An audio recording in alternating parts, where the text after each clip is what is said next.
Nosotros estamos en contacto con el fiscal Federico Delgado justamente para tratar de poner un poco de claridad a toda esta situación. Federico, Gastón Trixug lo saluda. Buenos días, ¿cómo le va?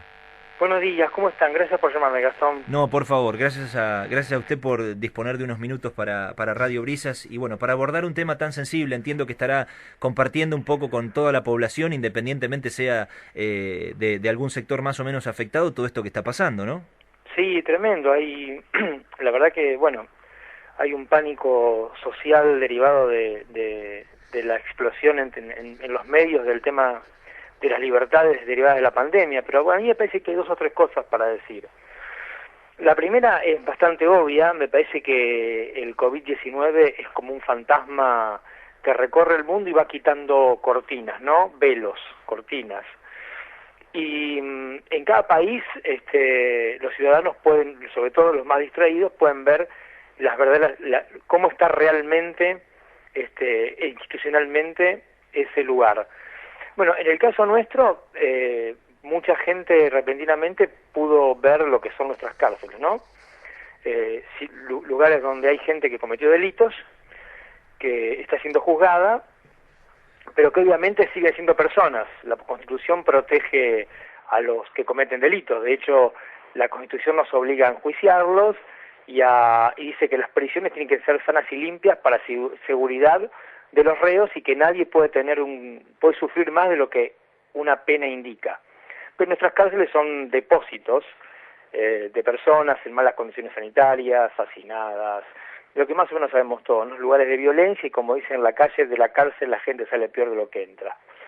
Bueno, eso que estaba un poco adormecido o invisibilizado, claro, Sí. con el riesgo de la pandemia se vuelve una situación explosiva porque, digamos, el riesgo de muerte ahí es mucho más alto Ujú. por las propias condiciones en que esa gente vive y con la paradoja que el lenguaje del Estado, el lenguaje de la democracia es el lenguaje de la vida, no de la muerte.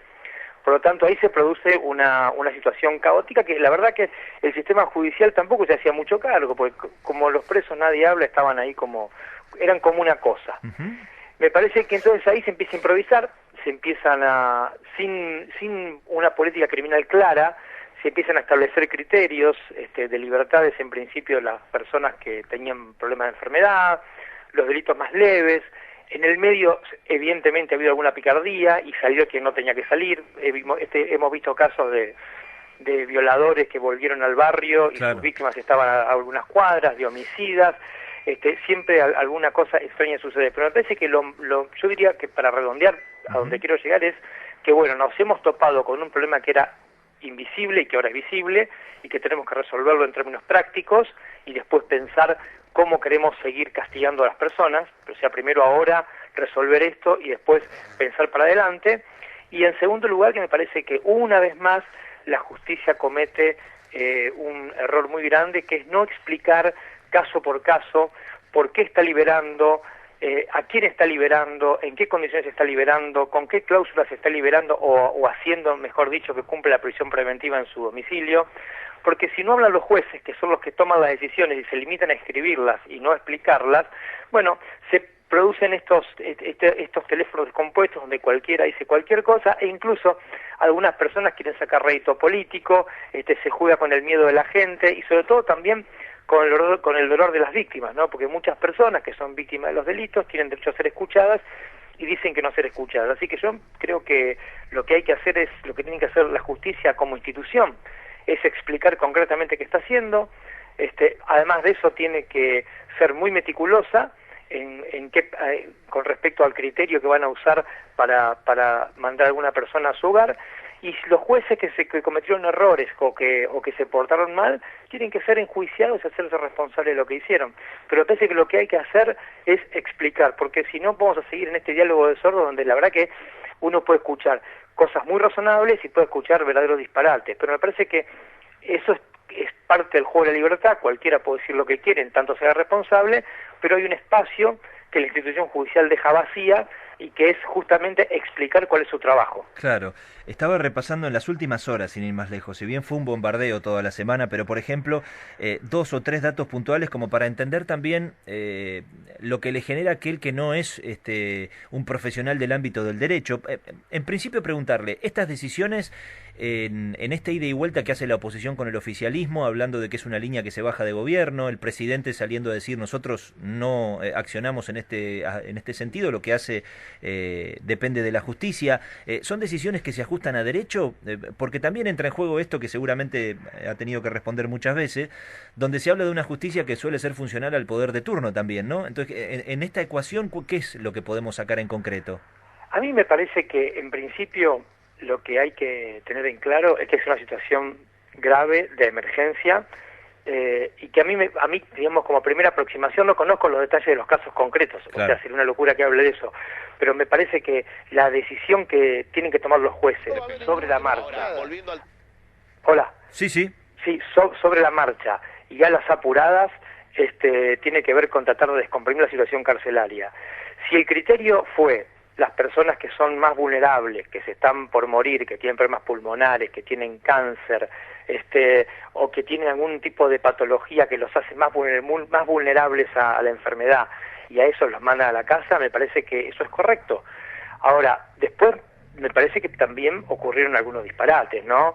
Y eso tiene que ver con que se resuelve a las apuradas, sin planificación y con muy poca información. Yo creo que desde el momento que el Estado, como hemos visto estos días, dice vamos a hacer un informe para saber qué presos tenemos, en qué condiciones los tenemos, Sí, cuánto tenemos... tarde, ¿no? Porque, digamos que eso, un poco tarde. Eso explica que estamos trabajando tarde, porque el Claro. ABC es conocer cuál es la población carcelaria.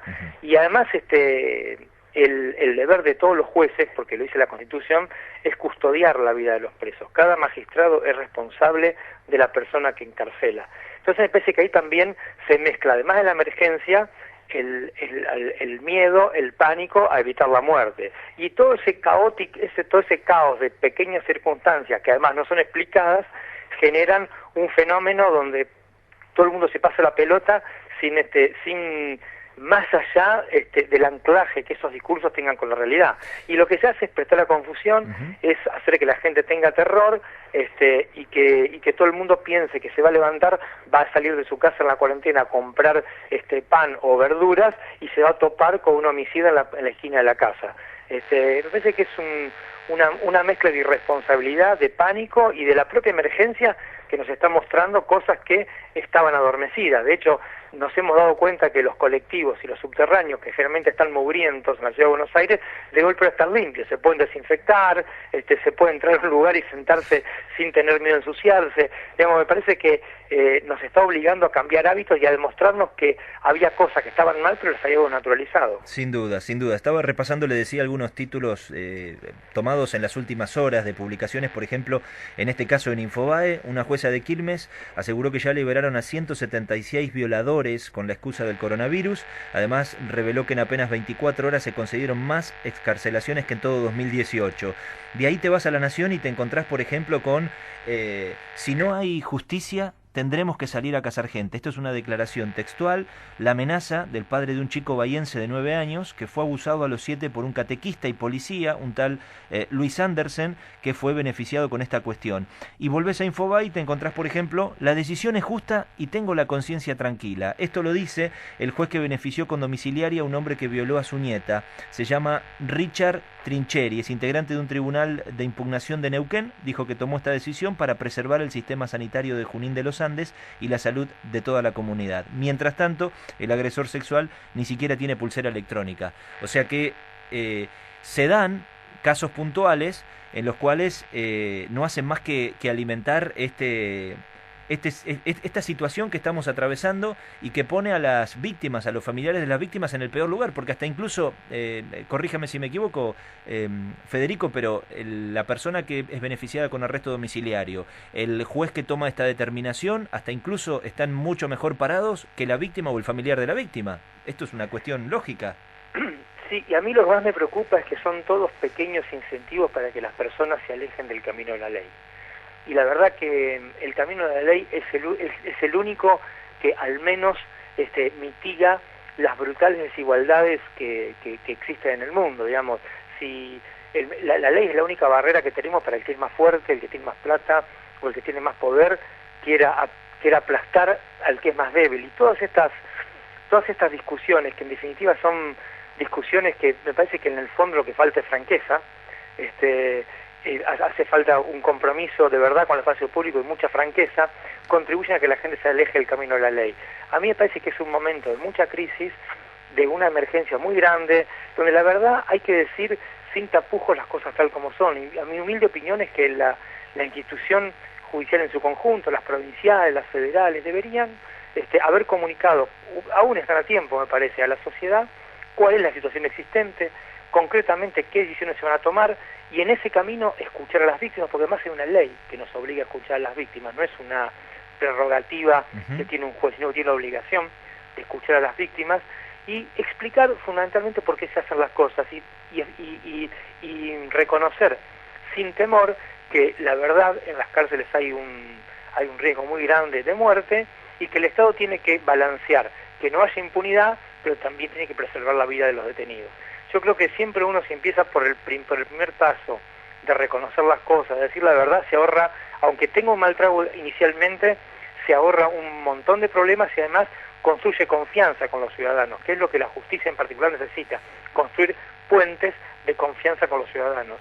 Y la verdad que estas cosas donde un juez por un lado dice una cosa, otro juez dice otra, los superiores no hablan, no hay una voz que articule de verdad, y que narre de verdad la situación sanitaria de las cárceles y las decisiones que se van a tomar, me parece que contribuye a esto, ¿no? A deslegitimar el discurso de la ley, y deslegitimar el discurso de la ley es contribuir un paso más a las desigualdades que de por sí habitan este país. Sí, sin lugar a dudas. Estamos conversando con el fiscal Federico Delgado sobre esta polémica generada por las liberaciones de presos en la República Argentina, en principio casos puntuales y relacionados con el riesgo de salud sobre COVID-19. Por cierto, dada esta situación, se viene hablando mucho de la ley de víctimas. ¿Hasta qué punto esto debiera tener un giro para que se tenga en cuenta a la hora, por ejemplo, de evitar alguna liberación de algún delincuente que haya cometido un delito puntual? Sí, la ley de víctimas no puede evitar en sí misma liberaciones, porque las víctimas son parte del proceso judicial, pero no pueden resolver. Digamos, eso es uno de los secretos de la democracia, ¿no? De la estatalidad. Le quita el conflicto al Estado. ¿Qué hace? Si yo me peleo con vos, dice, bueno, no van a resolver ustedes ese conflicto, se lo saco y lo voy a juzgar de acuerdo a la ley, porque la víctima tiene un interés muy específico que no es el de la justicia, obviamente tiene un dolor que no se le puede pedir que tenga la ecuanimidad de la ley. Para eso existen los jueces, digamos, para evitar la guerra todo contra todos.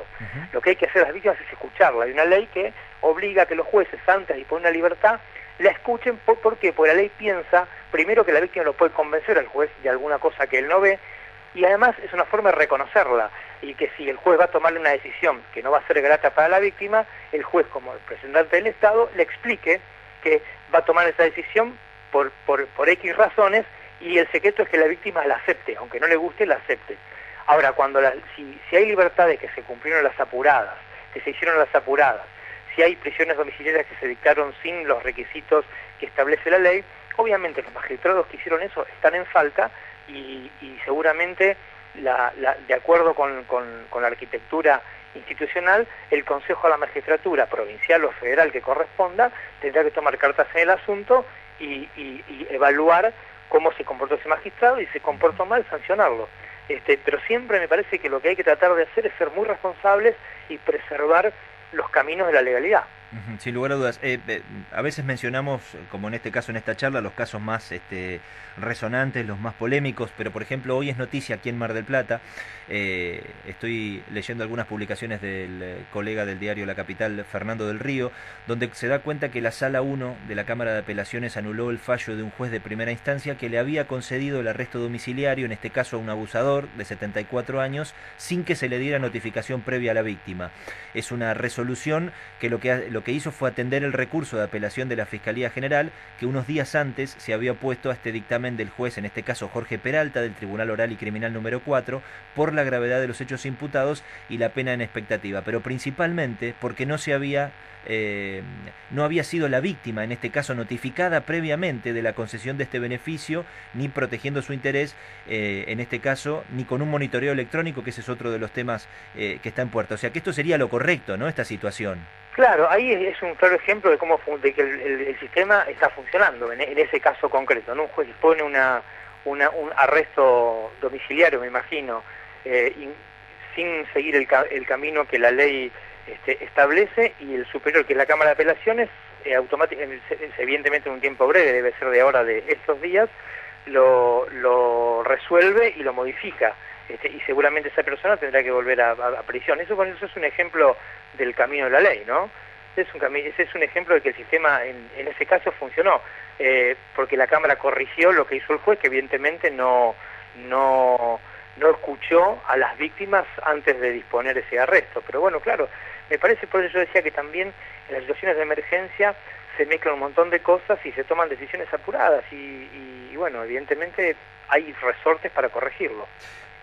Federico, la última, ¿qué cree que va a pasar en los próximos días? Porque también hay algunas manifestaciones, algunas declaraciones públicas del presidente de la Cámara Baja, de Sergio Massa, diciendo que van a enjuiciar. Concretamente nombró a 3 jueces, uno de ellos el de Bahía Blanca que mencionábamos nosotros, por liberar un abusador, que les va a iniciar acciones para que se les lleve adelante un juicio por estas decisiones que se tomaron. ¿Esto es viable o no? ¿Podrá correrse la atención de lo que está pasando a enjuiciar a aquellos magistrados que tomaron estas determinaciones, o esto se encaminará por otro lado? La verdad que yo, ¿qué va a pasar? No lo sé, pero el tema de la rendición de cuentas es algo básico de cualquier república. Y cualquier funcionario público que tome una decisión está sujeto y tiene la obligación de rendir cuentas. Si el diputado Massa toma la decisión de pedir a los consejos de la magistratura que examinen determinadas situaciones, eso es parte del juego de las instituciones. Me parece que eso es algo previsto, es algo normal y es sano que haya rendiciones de cuentas. Lo que me preocupa más son situaciones cuando, por ejemplo, las víctimas dicen vamos a salir, como ese señor que del dolor que mencionabas vos, que decía que por ahí que no queda otra que salir a cazar gente. Eso es muy peligroso, porque eso estamos al borde de los linchamientos. Y los linchamientos son aniquilar personas por la calle, básicamente anclados en una relación de fuerzas. El que es más fuerte o los que son más fuertes toman en sus manos la potestad de hacer justicia. Y eso es un problema grave. Grave porque somos una sociedad que tiene muchísimos problemas con la violencia, somos una sociedad que fabrica mucha violencia, porque la fragmentación social es fuente de violencia, porque hay muchas cosas que son fuente de violencia, y si a eso le agregamos una fuente de violencia derivada de una situación tan trágica como esta pandemia, me parece que eso es un horizonte del que hay que tratar de correrse. Pero la única forma de correrse eso, de solucionarlo, me parece, es trabajando con responsabilidad, seriamente y fundamentalmente explicando. Digamos, Max Weber decía que la política en la era moderna se hacía frente a las personas, frente a los ciudadanos. Bueno, ahora más que nunca. Weber dijo eso en 1918. En el 2020 esto es todavía más necesario y es mucho más real. Pero me parece que hay una zona medio de confort ahí de un sector de la justicia que se refugia siempre en la cultura del expediente, en la lógica escritural, en hablar supuestamente a través de las sentencias. Y me parece que en momentos como estos lo que hace falta, me parece que parte del trabajo de los que estamos en el Estado es explicar con todas las letras qué decisiones se están haciendo, porque también hay que hacer un poco de docencia. Claro. Y explicar también obliga a que quien toma decisiones se tome todos los recaudos de lo que va a hacer. No sé si lo quiero decir, porque no lo hace en la tranquilidad de una oficina sin temor, al menos con la esperanza de que eso no se difunda, que no se conozca del todo, sino que tiene que saber que cuando va a tomar una decisión, disponer una libertad, que son políticas públicas, porque las sentencias son políticas públicas, va a tener que explicarlas y va a tener que narrarle a la sociedad las razones por las que en ese caso concreto toma esa decisión, porque además se generaliza. Y no hay dos casos judiciales iguales. No se puede decir todos los que tienen menos de 3 años van a salir y los que tienen más no. Porque, por ejemplo, un tipo que está condenado a 2 años de prisión en la cárcel puede ser un violento, un maltratador, y aunque tenga una pena menor, puede ser una persona que sale a la calle y es peligrosa. Y puede haber uno que esté condenado a 10 años de prisión, pero por ahí tiene una enfermedad terminal que lo hace mucho más vulnerable a la pandemia, y por ahí en ese caso se justifica más un arresto domiciliario que en una persona que a priori tenía una pena menor. Por eso también me parece parece que es muy peligroso generalizar y por eso existe la justicia, porque todos los casos son distintos, requieren una atención especial, una dedicación especial y por lo tanto una explicación especial. Me parece que gran parte de todo este pánico social que hay deriva de una brutal falta de comunicación de parte de la institución judicial, que es la que está disponiendo de las libertades. Federico, ha sido muy amable, como siempre, con Radio Brisas. Esperemos que esto se aclare con el correr de las horas y bueno, lo invitaremos a charlar si el debate se extiende, si no es por por otros temas. Muchísimas gracias. Cuando quieran, un gusto. Gracias por llamarme. Hasta luego. El fiscal Federico Delgado conversando con nosotros y poniendo un poco de claridad a todo esto que está pasando con la liberación de presos en la República Argentina. 48 minutos pasaron de las 10 de la mañana.